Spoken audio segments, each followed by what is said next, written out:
Saya berbicara di sini sebagai penyambung lidah rakyat Indonesia. A state of war between the United States and the Japanese Empire. Liftoff. We have a liftoff. 32 minutes past the hour.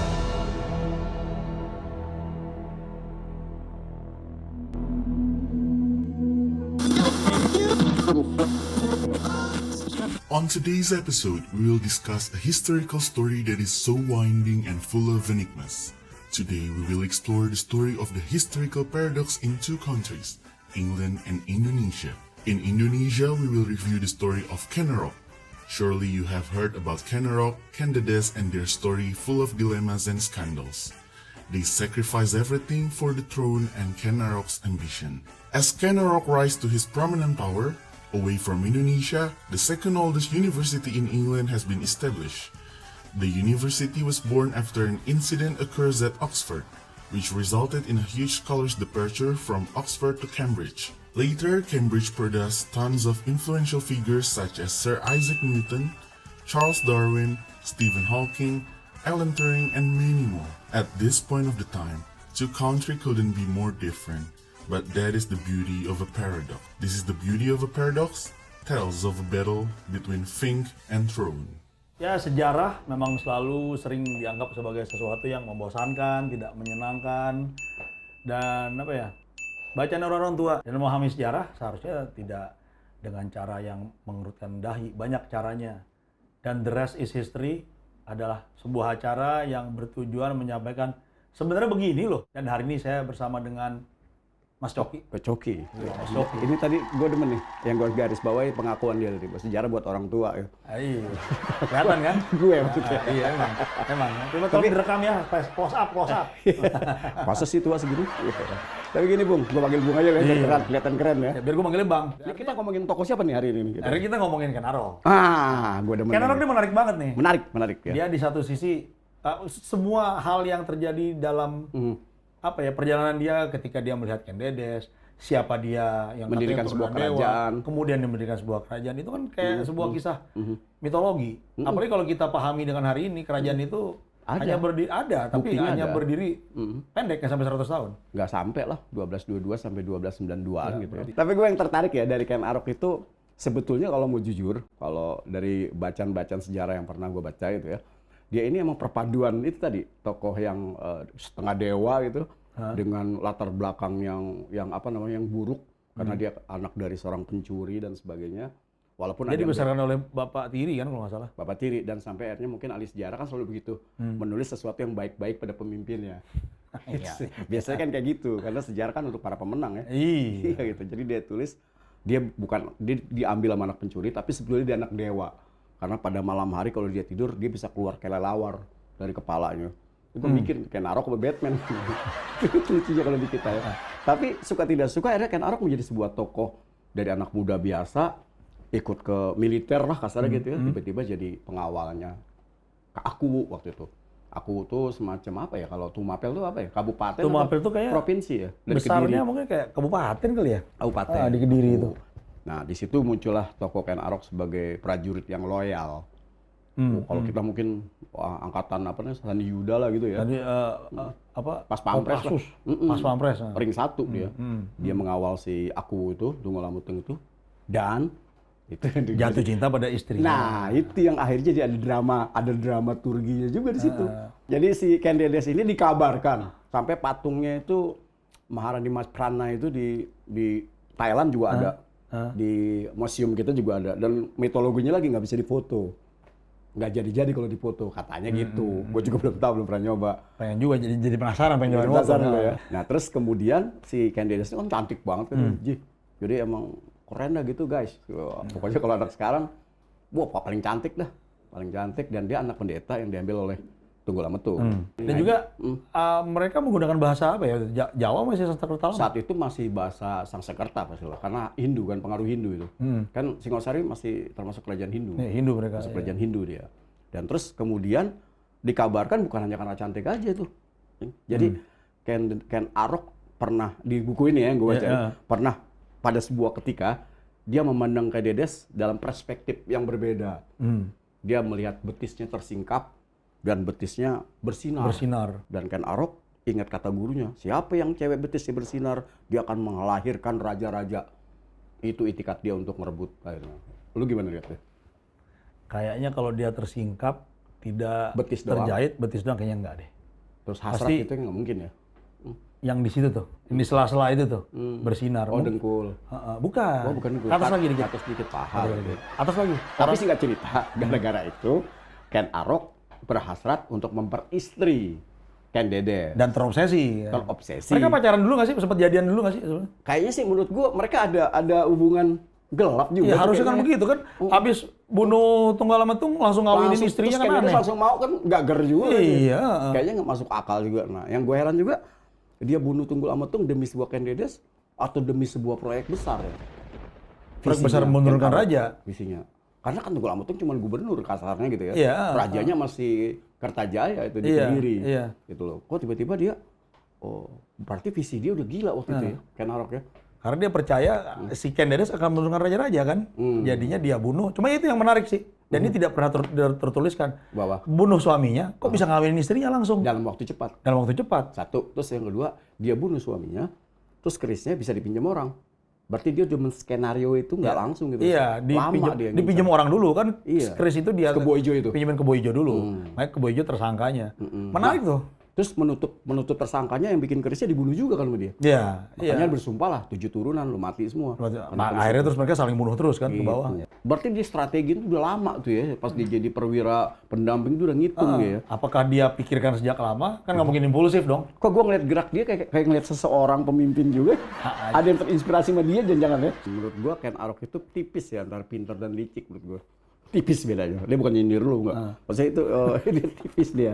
Jadi licik sama tipis itu kan beda ya. Jadi dia itu mempergunakan strateginya itu yang gue tertarik itu bagaimana dia menggunakan tangan orang untuk membunuh.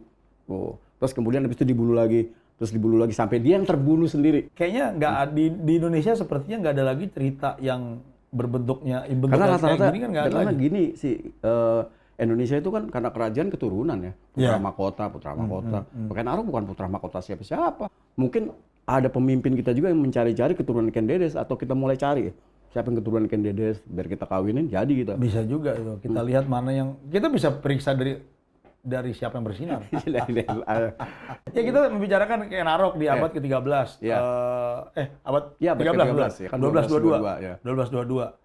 Banyak terjadi peristiwa saling bunuh, berebut kekuasaan dan ya itu sebuah Kudeta lah ya. kudeta lah.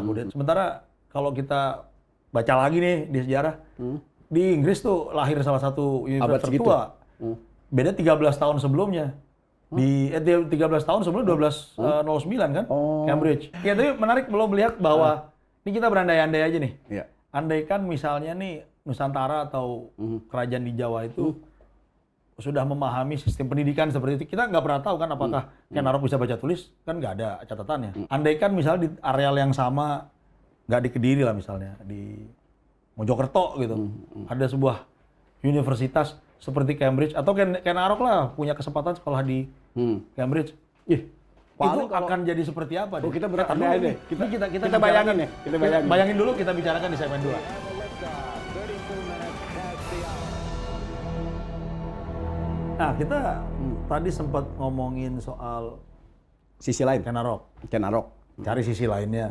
Lalu kita coba paralelin nih di dunia ini. Ini kan macam-macam nih. Oke. Kita kalau ke Skandinavia, orang-orang Viking masih pagan waktu Masih itu. eksis deh waktu itu. Kita ngomongin inilah Dunia pendidikan sekarang dunia ya? pendidikan lah misalnya. Oke. Kita membayangkan andaikan Ken Arok tadi 1222. makan sekolahan tahun 1222 kan, 1088 Bolonya udah berdiri.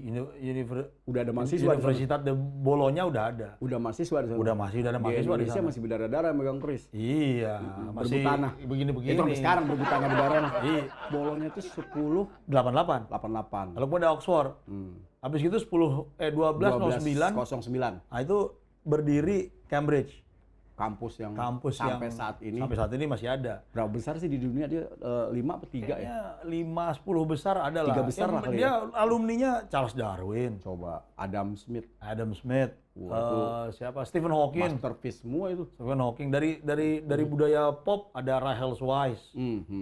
Pernah menang Oscar. Betul. Ini Tom Hiddleston yang Cambridge main ya? jadi Loki, orang dari situ juga.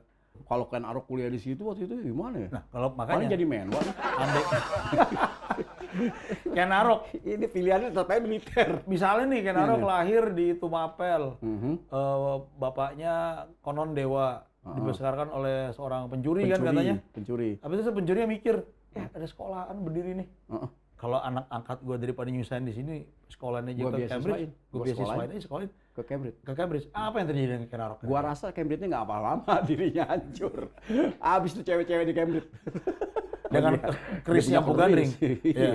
Katakan misalnya ini 3 tahun, 5 tahun, Ken Arok mungkin sudah sempat mengambil 70 SKS gitu. Dia balik lagi nih ke Tumapel.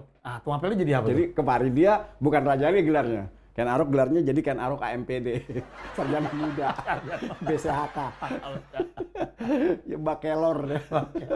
Tapi menurut gue itulah sejarah serunya ya.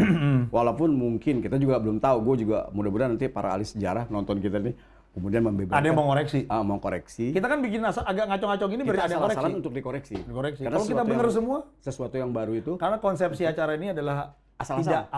tidak ada yang sempurna. tidak ada yang sempurna. Kesempurnaan hanya milik Andra and the Blackboard. Dan kebetulan milik Anda para ilmuwan dong. Iya. Apakah Ken Arok itu sekolah apa enggak?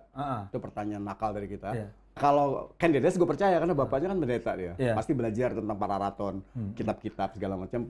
Pasti Minimal bisa belajar. tulis beres lah. Kalau Ken Arok, dari berang-berang air tawar itu kan. Iya. Dari bawah, dari bawah gila merangkak jadi harimau kan. Gagah tuh anak. Ini kalau kita ngelihat paralelnya kan Singosari didirikan ya itu. Singosari kemudian didirikan berdarah-darah kan? Berdarah-darah. Nah pertanyaan gua betapa ironi nggak sih sebenarnya? Di sini kita masih berdarah-darah tentang kekuasaan, di sana pertarungannya mereka sudah pemikiran. Iya. Itu Cambridge didirikan oleh anak-anak jebolan yang lain Jebolan, Oxford. Bukan ini kayak bentuk perlawanan terhadap Oxford karena Oxford dianggap terlalu elit. Nah, ini orang-orang ini bikin sebuah kampus Jadi baru. perlawanan terhadap kemapanan mungkin. Perlawanan terhadap kemapanan, tapi tetap aja bentuknya pemikiran. Ya Eropa sih masih ada, ya berdarah-darah masih ada, perebutan kekuasaan tetap ada. Tapi pemikiran berjalan, Karena situasi kalau pendidikan ada. Kita lihat pemikiran gereja saat itu di abad-abad itu sangat kuat ya di Iya, Eropa. iya, ya. iya. Dulu kan orang-orang yang dianggap tukang sihir suka dibakar hidup-hidup tuh. Abad 13 masih terjadi nggak ya di Inggris ini? Masih ada sih beberapa yang dianggap sesat. Karena memang Inggris mulai muncul kan ketika Renaissance. Iya, Renaissance, waktu Dark Ages itu masih. Iya, iya. Nah itu tahun itu masih abad gelap tuh. Ini kan dari Ages nih, ya kan? Belum ada penjelajahan samudra tuh. Iya, mereka- belum ada perang salib tuh. Ya, kalau Tahun ada segitu. tuh di cerita Bruce Almighty, emang pernah Tuhan liburan? God doesn't take vacations. You ever hear of the Dark Ages? Tapi kembali ke tadi pemikiran. Apakah di Indonesia saat itu nggak ada pemikiran? Kita kan baru pertama kali, ya pendidikan baru dimulai kan Budi Utomo. Budi Utomo. Gue suka berandai-andai gini, andaikan gitu misalnya kerjaan-kerjaan kecil di Nusantara ini, itu sebenarnya bentuknya itu waktu itu ya mungkin kalau di Eropa tuh kayak Belgia, kayak Belgia, kayak mungkin sebagian areal-areal di Itali, negara-negara yang ya itu punya metode pendidikan tinggi, terhubung, terkoneksi, lalu menginvasi Eropa. Mungkin dunia bentuknya nggak kayak sekarang kan? Bisa terlepas dari hukum Tuhan ya. Artinya pada 1222 itu di Malaka juga udah ada kerajaan loh. Mereka nggak kenal kayaknya, nggak ketemu tuh kayaknya. Contoh yang paling gampang lagi, pertempuran Imam Bonjol sama Diponegoro tahunnya hampir sama loh. Iya. 1825 Diponegoro, 1821 Imam Bonjol. Berapa tahun itu? Cuma beda sedikit. Coba dia gabung. Tapi tidak terkoneksi Nah kan? itu dia, coba dia gabung kelar Belanda ya. Bisa. Karena konsep kebangsaan belum ada. Iya. Nah mungkin di Inggris saat itu konsep kebangsaan udah, ya para reformis itu lagi Iya, tapi kan jago-jago tuh. kalau kita lihat di tahun itu kan Inggris kan praktis kan daerah yang ada ke timur kan, dari tengah sampai timur. Di tempat itu konsep kebangsaannya udah ada karena mungkin satu etnis. Konsep kebangsaan itulah yang membuat berbeda jadinya. Iya. Kita dengan negara-negara Eropa. Kan kita lagi bikin perbandingan sama saat Singosari di sini, di sana sudah ada kampus. Gitu ya. Artinya di sini perang masih otot, darah dan sebagainya. Di sana sudah pemikiran. Dan mereka sudah ya pemberontakan yang mereka lakukan pun yaitu mendirikan tempat pendidikan. Iya, jadi perlawanan mereka sudah berbentuk ilmu pengetahuan akademis. Betul. Ya. Betul. Orang-orang ini bukannya ngebakar Oxford gitu misalnya, tapi mendirikan sampai sekolah tokoh-tokohnya, tandingannya. buku-bukunya dipakai sampai sekarang, teori-teorinya ya. Iya. Ya kita bisa melihat terus lah hasil-hasilnya. Makanya andai kan di Batavia ada sebuah kampus bagus gitu, Lihat itu. ada UNJ misalnya, UNJ. University of North Jakarta. Oke. Oh, Universitas Diponorogo. Atau UKI? Betul. Universitas kah itu? Tapi mungkin kalau bikin perbandingan lagi, anak-anak raja yang pada sekolah di kampus-kampus hebat itu jadi apa tuh? Gue yakin tuh kayak Sultan Hasan, Maroko, ngirimnya ke Cambridge juga. Cambridge juga, iya. Brunei. Brunei itu menarik tuh. Dia akhirnya ke Cambridge bener, anaknya. Di Cambridge juga kan? Tapi sekarang anaknya jadi pemain sepak bola terkaya di dunia. Mau jadi main bola ya? Dia main di Chelsea. Gaji di Chelsea nggak seberapa, tapi dia paling kaya di klub itu. Jadi artinya anak-anak raja itu kuliah di sana cuma sekedar gelar doang, nggak jadi apa-apa juga ya? Nggak jadi apa juga, makanya sebetulnya... Mungkin Ken Arok juga begitu. Ya. Itu yang tetap kita undang para ilmuwan kita ya. Ada sekolah nggak saat itu di Singosari? Gitu? Iya. Ken Arok sekolah nggak sih ya? Dan juga kan gini, bagaimana seseorang ditunjuk jadi raja, bagaimana kemudian Ken Arok mengkudeta, memproklamirkan diri jadi raja, nggak ada yang komplain. Nah itu juga menarik juga tuh harusnya tuh. Apakah dia sudah menyusun jauh-jauh hari? Iya. Jadi kawanan dia semua. Tuh, terus yang kedua, kok Ken Dedes mau dengan cepat dikawinin? Betul, di era modern ketika terjadi kudeta, kan harus menenangkan rakyat setengah mati tuh. Iya, demo kan. Demo. Turun. Ken Arok nggak ada cerita demo tuh. Nggak ada. Nggak ada cerita. Ada, itu juga menarik juga. Iya. Tapi konsepnya dia pengawal raja, pengawal ring 1, pas pampres kalau gitu itu. Ngambil istrinya bunuh juga kan. Kalau dengan kalau teori ini bisa kita pakai, berarti Ken Arok bisa baca tulis. Nah, Mungkin kita bisa omongin lagi di segmen selanjutnya nih. Bahwa Ken Arok ternyata, ternyata tidak buta huruf. Tidak tahu. Liftoff. We have a liftoff. 32 minutes past the hour. Bahkan ya, kalau kita lihat nih tanpa kita ketahui Ken Arok mengenyam pendidikan, dia bisa memperhitungkan dengan rapi kan. Dia bikin, ya itu tadi yang tadi diomongin, keris bikin di mana, ditaruh dulu ke orang lain. Berarti Menggunakan butuh tangan waktu. orang ketiga. Ada taktik konspirasinya kan. Konspirasi, ya. Lalu dia masuk ke ruangan istana, dibunuh lagi tidur. Dia balikin lagi supaya tertuduhnya siapa. Itu dia nggak sekolah loh. Jadi artinya Kalau dia sekolah apa jadinya tuh? dia mengimplikasi teori-teori politik dengan secara tidak sadar tuh ya. Betul. Ini kan hampir sama dengan yang terjadi di Yunani dulu, di Romawi, dan bahkan Julius Caesar mati pun lebih brutal tuh. Kembali lagi Ken Arok itu secara tidak langsung harus kita akui dia cerdas ya. Berarti beda ya pintar dengan cerdas. Beda. Kalau pintar memang akademis ya. Kalau pintar kecerdasan IPK bakat. 3 koma. Lu sepakat bakat nggak? Kalau kecerdasan tuh bakat? Nggak. Ken Arok tuh bakat tuh. Bisa sepakat sih, maksudnya ada sesuatu yang orang dilahirkan untuk gitu. Situasi ngebentuk dia, najemin bakat ini. Ada juga yang diciptakan kan kira-kira gitu. Pendidikan itu bisa menciptakan orang jadi sesuatu. Nah, Ken Arok masuk yang menurut Masuk yang pertama itu kayaknya itu. terlepas tidak suka atau suka terhadap Ken Arok, salah atau benar dia, tapi dia bisa memberikan semacam spirit ya. Betul. Jadi kalau lu jadi anak muda kayak Ken Arok itu, 20 tahun lu sudah mulai bisa merancang apa yang lu inginkan, rebutlah dengan cara apapun, dan kemampuan berpikir yang hebat, dan strategi ya. Iya, dan dia kan mengajarkan orang itu, mungkin kalau kita ngomongin kalimat yang lagi populer nih, menginspirasi orang muda. Itu sebetulnya itu terus fokus sama yang mau dilakukan. Kenapa kita sekarang para milenial tidak idolanya Ken Arok ya? Andai kata lu kan sekarang orang zaman sekarang kita nih, lu bikin film tentang Ken Arok, apa yang lu ambil sisi dari dia? Kalau gue sih tertarik Bisa dengan kita bikin nih ceritanya. Kalau gue sih tertarik dengan itu tuh konspirasi. Nah, sebetulnya kita juga kalau nih para milenial lagi nonton, coba lu baca dikit lah tentang Ken Arok. Banyak juga yang bernovelnya juga banyak kok. Kayak gue pernah baca Pelangi di Singasari. Ya pernah baca. Wah, itu dramaturginya Itu masih cetak ulang nggak ya?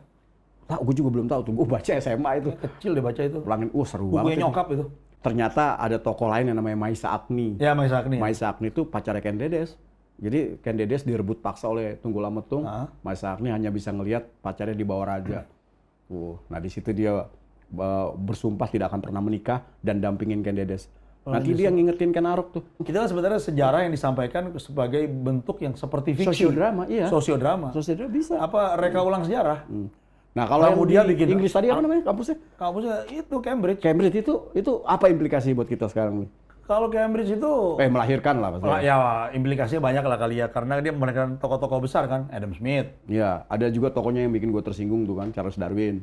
Kalau turunan monyet. Ya karena pas gua ngaca gue mirip sih mukanya.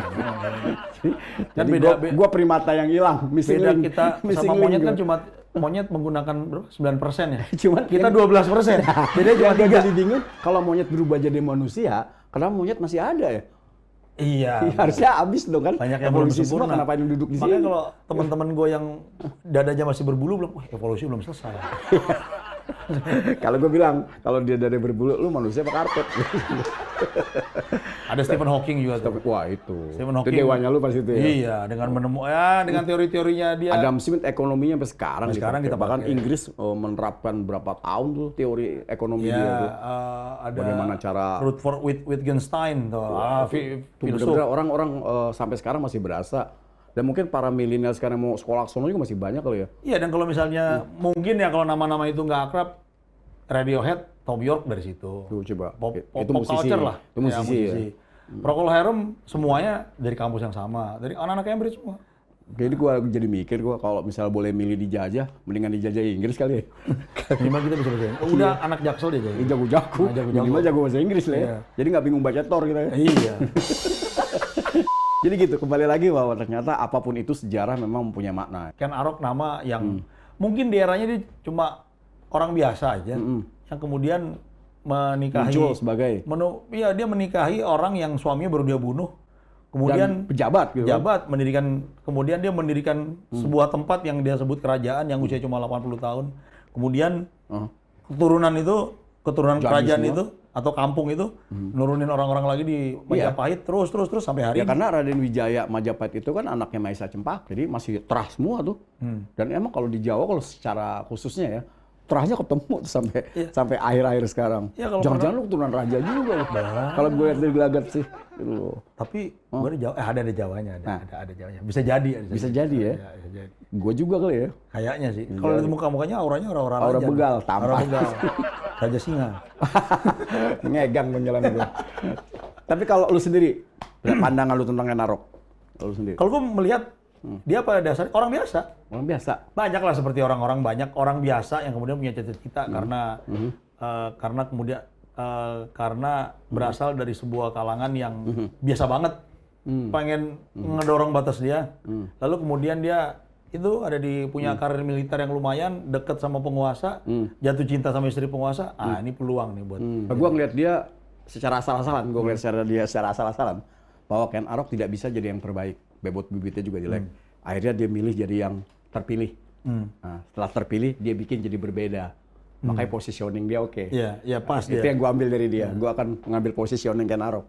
Kalau gue nggak bisa jadi yang terbaik, gue yang Apakah terpilih. itu dia rencanakan atau tidak, itu beda lagi. Betul. Tapi bagaimana dia mengambil kesempatan itu perlu dicontoh. Kalau kita bandingin tadi dengan Cambridge jelas nih kan, sebuah kampus berjenjang, orang-orangnya terpelajar, berpendidikan, kampus tua, bahkan di hari ini ketika kita ngomongin ini yang sama, situasi yang sama, catatannya Cambridge panjang banget. Ken Arok kan hilang-hilangan nih. Hilang, bahkan ada yang mitos. Cambridge bisa disebutkan sebagai sebuah tempat yang bahkan di budaya pop aja masih menghasilkan orang-orang baru. Nah, jadi kembali kalau lu pada nih, lu mau pilih sukses secara Cambridge Atau sukses secara secara Singosari? Bung Coki udah bilang kalau beliau akan memilih untuk belajar dari Ken Arok karena banyak hal yang bisa ditemukan, dipelajari, insting dan ya sangat Indonesia lah. Apapun itu Ken Arok. Apapun itu Ken Arok dan Cambridge. Ya kita sudah tahu semuanya. Perbandingannya. Tapi banyak hal yang bisa kita pelajari karena ya itu the rest is history. Terus apapun itu dia dua-duanya adalah sejarah. Ya. Jadi mengandung 3 dimensi. Masa lalu, masa sekarang, dan masa yang akan datang. Iya. Oke, siap. Dan itu harus kita ketahui lah. Itu dia. Perlu dipelajari dengan Kan masa lalu berbagai untuk dimensi. cerminan hidup sekarang. Masa depan visi. Ya. Dan tidak lepas dari masa lalu juga. Hidup Ken Arok.